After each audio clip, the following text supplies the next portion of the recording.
Representative Jason Ortitay. Thank you, Mr. Chairman.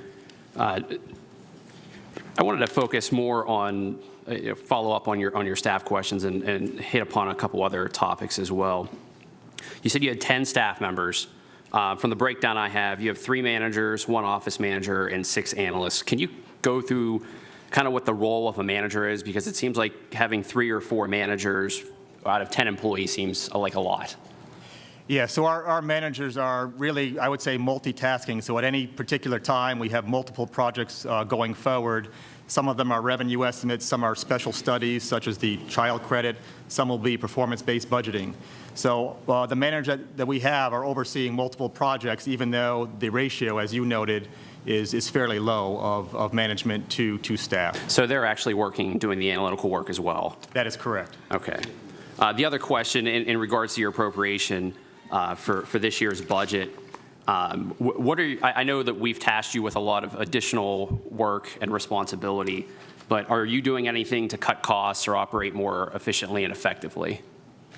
The main way we approach that, and we do keep a very close eye on the data requests that we make and the software that we use. For example, our SAS statistical software that we use to run regressions, we've just cut back on the number of subscriptions, and that's a very costly subscription.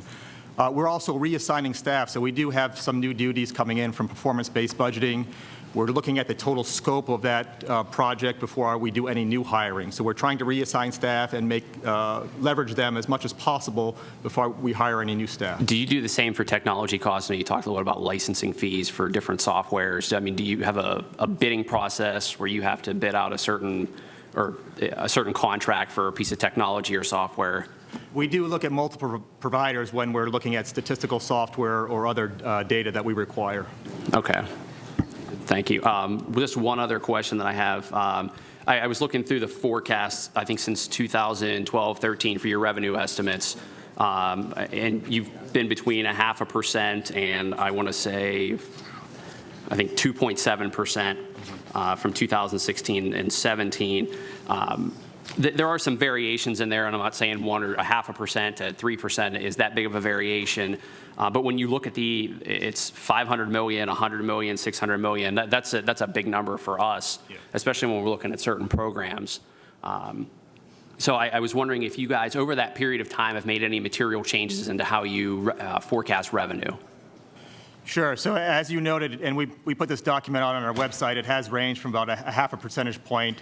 I would say up to about 2% if we control for the transfer we didn't receive last year.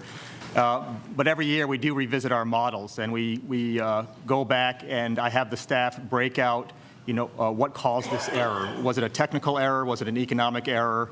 So that we understand what caused it and we can address it. Okay. All right, that's all I have. Thank you.